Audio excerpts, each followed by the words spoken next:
Salut les amis, bienvenue dans l'histoire de mon parcours. Voilà ma vie de A à Z, de ça à ça. Cette vidéo risque d'être longue, c'est pour ça qu'elle sera coupée en deux vidéos, en deux épisodes. Et vous voyez maintenant aujourd'hui le premier épisode, c'est parti. Donc on rentre tout de suite dans le vif du sujet avec la descente aux enfers. Je suis né comme tout le monde, innocent, fragile et plein de potentiel, un tout petit bébé prêt à devenir n'importe quoi. D'une famille catholique et de classe moyenne, j'ai eu une enfance heureuse, on peut pas dire que j'ai grandi dans la misère. Le français de banlieue parisienne, classique, voilà, qui ne manque de rien. Sauf que très vite l'école a joué son rôle et dès l'âge de 10 ans, en CE2, la phobie et l'échec scolaire ont commencé. Les mots dans le carnet, les convocations, votre élève nanani nanana, Emmanuel est dissipé, nanana. Moi j'avais qu'une envie, c'était faire des petites conneries, c'était de rêver, ça m'a saoulé. Je vous ai déjà fait mon parcours scolaire, je vous invite à regarder dans la fiche info. Donc niveau alimentation, très vite j'ai été qualifié de difficile car je ne mangeais que des choses très simples. Mais très simples, c'est-à-dire viande, patate, pâtes. Il était hors de question de manger une sauce, de manger du fromage, de manger des fruits, de manger des légumes. Pour moi, fruits et légumes, c'était compliqué, mais je sais pas, fallait pas qu'il y ait de mélange et tout. Je n'ai jamais mangé de burger, si plus récemment, mais je ne mangeais même pas McDo parce que pour moi, dans un burger, c'était trop complexe parce qu'il y avait la sauce, il y avait la salade, il y avait la tomate, il y avait le fromage, c'était hors de question. Si jamais je me faisais un burger maison ou quoi, quelques fois, voilà, à 18 ans, quand je m'en suis fait un maison, c'était pain, steak, c'est tout. Donc voilà, pain, viande, patate, sel et beurre, c'était la base. Pas une seule sauce, pas de ketchup, pas de tomate, pas de sauce au poivre, pas de sauce béchamel, pas de rien du tout. Quand j'allais au grec, plus tard à l'adolescence, 16-18 ans, je prenais pain, viande, rien d'autre. Sauce barbecue, c'est venu assez tard, j'ai goûté, ok. Voilà mon alimentation. Depuis tout gamin, depuis enfant, je me souviens même pas, peut-être bébé, je mangeais peut-être des pots mélangés avec des légumes et tout. J'en ai aucun souvenir pour moi depuis toujours, donc ça doit être depuis l'âge de 3 ans. Le jour où mon père m'a fait goûter de la poire, j'ai pleuré. À chaque fois qu'on me faisait goûter un truc, je pleurais. Même à 17 ans, j'ai pleuré quand à un camp de vacances, un moniteur m'a forcé à manger de la tomate mozza. J'ai pleurer. Donc CE2, 10 ans par là. Lunettes et surpoids ont commencé à apparaître. Pareil, je vais pas vous refaire l'histoire de mes lunettes, vous avez tout dans la fiche info. Et à l'adolescence, les ennuis commencent sérieusement. Arrivé au collège, j'avais, je sais pas, 12, pour parler moyenne, pour parler scolaire, j'avais, je sais pas, 12 de moyenne, c'était limite, voilà, ça passait encore. Et très vite, les ennuis ont commencé à arriver. Et en quatrième, j'ai dû faire appel pour passer, tellement j'étais dans la merde. Jamais redoublé, j'ai toujours réussi à m'en sortir. Moi j'ai toujours fait tout de limite de... Je suis toujours passé à un poil de cul. Ce qui faisait que j'allais quand même assez serein aux examens. J'avais confiance en moi. Peu importe, je savais que même en n'en branlant pas une, excusez-moi, ça passait toujours. Bah voilà, je croyais en Dieu. J'y allais avec mes petits gris-gris. Ceux qui y étaient, ils se souviennent, je me baladais toujours avec mon gris-gris, ma carte de Padre Pio, voilà, mon chapelet, ma croix et tout. J'y allais comme ça, confiant. La petite bouteille d'eau. Je suis allé à mon brevet avec un ventilateur. Je m'étais fabriqué un petit ventilateur. C'est-à-dire que j'avais aligné des piles. J'avais pris un ventilateur d'ordinateur pour être dans des conditions optimales. Moi, c'est là-dessus, il fallait que je sois détendu, il fallait que je sois ravitaillé, donc j'avais à boire, à manger, et ça passait sans rien travailler, sans rien réviser, et je suis très fier de ça. Je sais pas pourquoi je prends cet accent ridicule. Donc voilà, au collège, j'ai arrêté de porter des lunettes parce que ça me saoulait, donc de temps en temps, j'arrêtais de les mettre, mais à chaque fois, je vous avais déjà raconté, il y a des périodes où j'avais besoin de lunettes, voilà. Donc après la quatrième, et voilà, ce fameux appel pour ne pas redoubler. Je sais pas pourquoi on dit ça, faire appel, c'est comme au tribunal.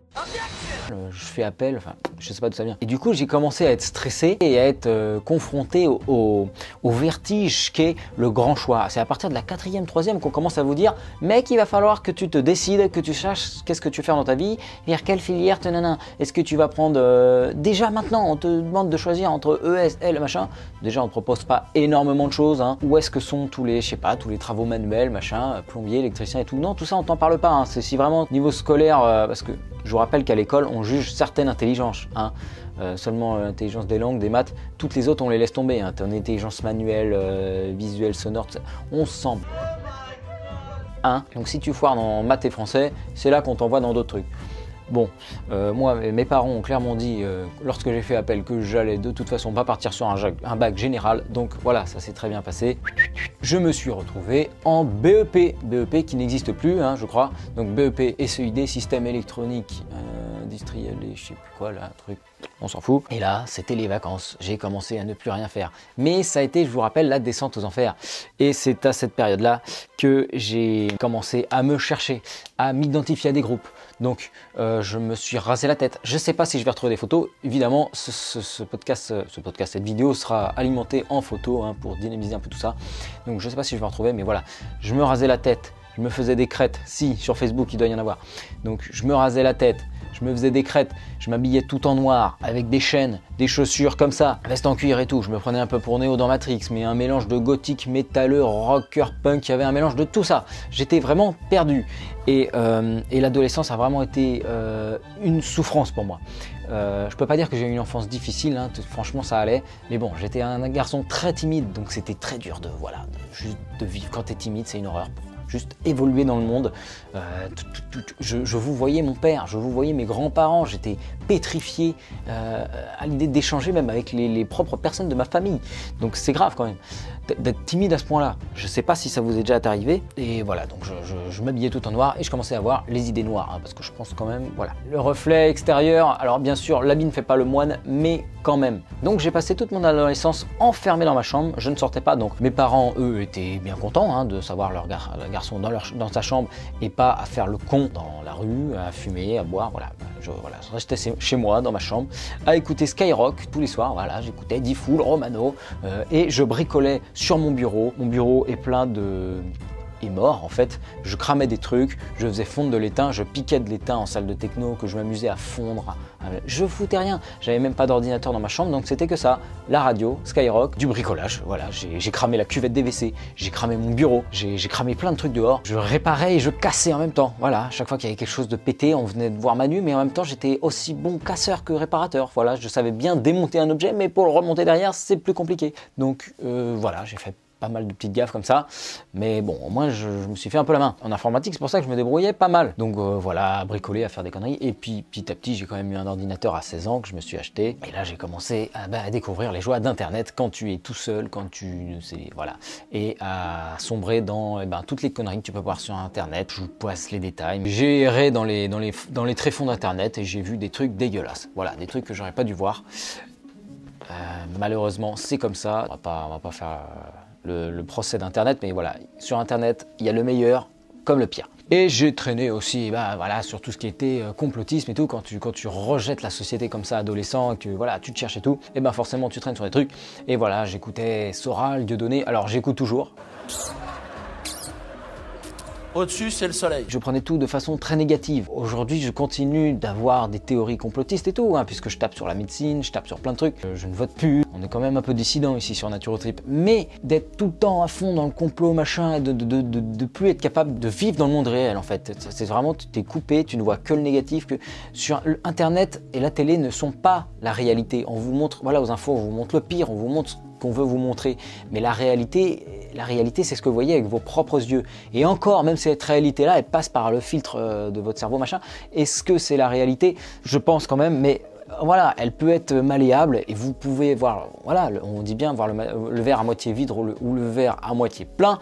Donc, c'est vous, voilà, la réalité, c'est vous dans le monde réel.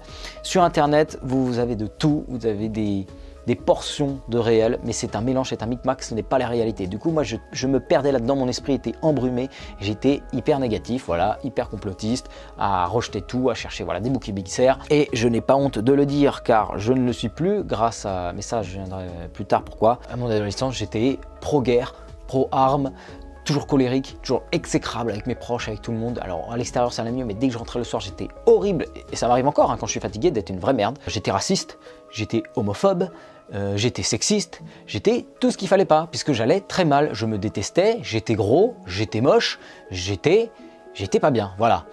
Donc ça allait pas bien physiquement, ça allait pas bien mentalement, rien n'allait bien. Voilà, j'étais perdu, je savais pas quoi faire de ma vie. Je pense que beaucoup se reconnaîtront dans ce tableau quand même. Rien d'exceptionnel, rien d'original, hein, voilà. C'est juste l'humain quand il est au fond du trou, voilà de quoi il est capable. C'est pour ça que j'ai aussi énormément d'espoir maintenant, avec le recul, quand je vois quelqu'un, voilà, j'arrête de juger les gens comme ça en me disant lui c'est un connard, lui c'est un raciste, lui c'est un machin. que ce soit Trump ou quoi, j'en ai rien à foutre. Tout ça, pour moi, ce sont des gens malades. Ce sont des gens qui, ce n'est qu'une enveloppe, mais à l'intérieur, si on pouvait casser comme ça l'enveloppe charnelle des gens, tac, tac, tac, et même l'enveloppe caractérielle, spirituelle, je sais pas comment dire, qu'on pouvait voir vraiment l'âme. Je sais que tout le monde a un potentiel. Je l'avais dit dans une vidéo, vous avez le potentiel d'une graine, tout le monde peut soit faire un fruit pourri, soit un bon fruit, mais voilà, c'est pas parce que le fruit est pourri qu'il faut cramer l'arbre. Tu arraches le fruit et puis tu lui laisses une chance. Voilà, il faut toujours laisser une chance.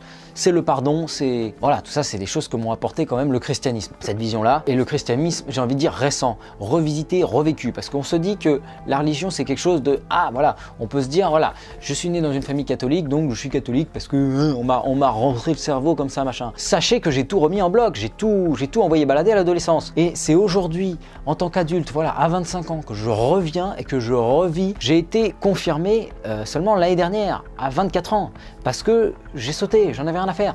Je pense vraiment qu'il n'y a pas de mal en soi à être religieux, à croire en une religion, un concept. De toute façon, vous croyez tous en des concepts, hein. Que vous croyez en Dieu ou en l'argent, c'est pareil, vous croyez tous en des trucs. Quand vous êtes au volant de votre voiture, vous croyez, votre voiture, vous croyez en votre voiture. Ce sont des croyances, tout est croyance. Il n'y a pas à se moquer d'une croyance ou d'une autre, hein, et il n'y a pas à croire que vous êtes le libre arbitre. Si, il existe, mais bon, ça c'est tout un autre débat. Mais justement, on peut être religieux, s'enfermer, c'est un peu comme l'autodiscipline. Je vous avais fait une vidéo sur l'autodiscipline.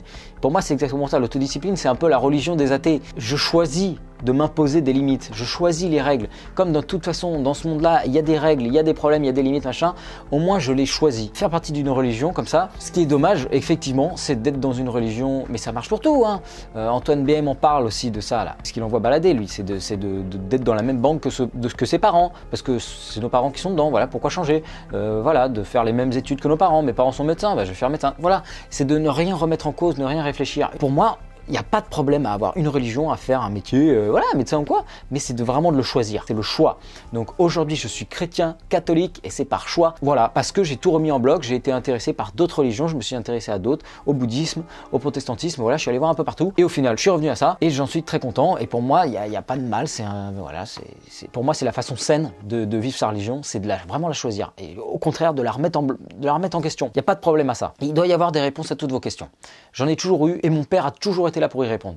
Donc voilà, j'ai quand même fait du karaté de mes 10 à mes 20 ans, qui m'a aidé quand même à vaincre un peu ma timidité, parce que quand t'as 10 ans et qu'on te fout devant tout le club là et qu'on te dit vas-y fais ton kata, sinon t'as pas ta ceinture, ça m'a aidé, ça m'a énormément aidé, même si j'ai critiqué le karaté au tout début de la chaîne, parce que voilà, grâce à Bernard Bordas, j'ai découvert la réalité sur le karaté, c'est pas du tout l'art des samouraïs machin et tout, limite ça a 50 ans, enfin j'exagère, mais voilà, c'est tout récent, je vous remets le truc, il va y avoir plein de fiches, hein, plein de trucs, en même temps c'est mon parcours, c'est vraiment la vidéo, je pense que beaucoup attendaient, c'est pour ça que je la sors en plusieurs versions, en plusieurs épisodes. Je vais m'appliquer sur le montage, je vais essayer de faire un truc vraiment sympa, qui soit digeste et tout. C'est la deuxième fois que je la refais, ça n'a pas été évident, c'est un gros truc, donc j'essaie de faire les choses bien. Donc le karaté m'a permis de me dépasser, d'être moins timide. Et à 18 ans, j'ai fait un bac pro, pareil, électronique, SEN, système électronique numérique, je crois. Option audiovisuelle. Je pensais que ça allait à jamais me servir, que ça allait être de la merde. Bah finalement, ça me sert aujourd'hui. Vous voyez, c'est super. La vie nous fait des belles surprises, des beaux cadeaux. Je foutais plus rien. Hein. C'était super. Hein. On faisait 8 heures de vidéos par semaine, P-Laser et tout. Ah, super. Je vais vous les retrouver. Je vais vous les mettre en extrait. J'essaie. C'est sur YouTube.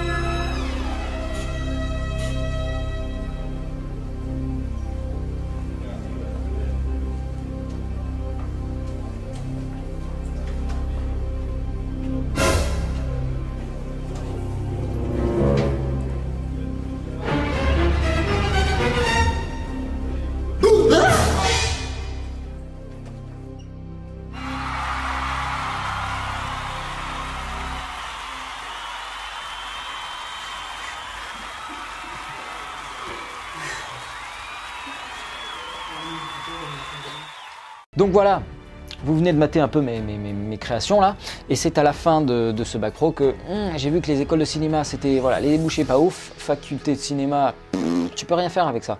Donc niveau culturel, c'est intéressant, mais niveau débouché, voilà. Sauf si bien sûr tu te démerdes et que tu crées ton propre boulot, comme on est en train de le faire aujourd'hui. Là, ça peut être intéressant, mais tu vas pas trouver sur le marché du travail, quelle horreur ce mot, ce terme, sur le marché du travail, tu vas pas beaucoup trouver de travail salarial, voilà.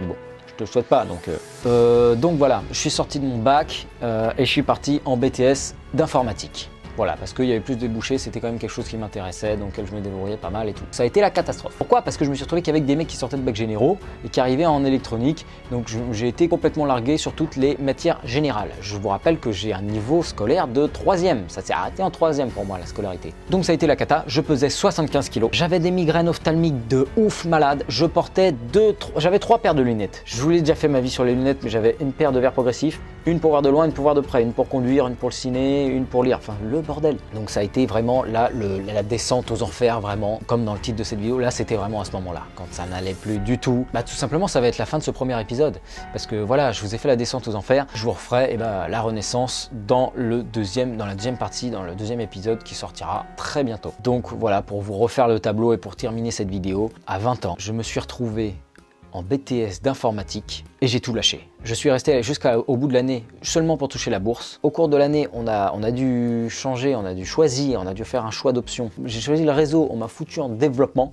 donc des maths et tout. J'ai lâché l'affaire. Au même moment, voilà, j'avais des migraines de ouf qui faisaient que j'avais un mot de l'ophtalmo qui me permettait de quitter les cours quand je voulais. C'était hyper pratique. J'avais un joker, je pouvais sécher les cours quand je voulais. Les profs ne pouvaient pas me voir, il y en a vraiment qui me supportaient pas. J'étais toute la journée les bras croisés comme ça au fond de la classe, la tête explosée par mes migraines, et la prof elle m'interrogeait juste pour me faire chier et tout. Je me disais madame, au revoir.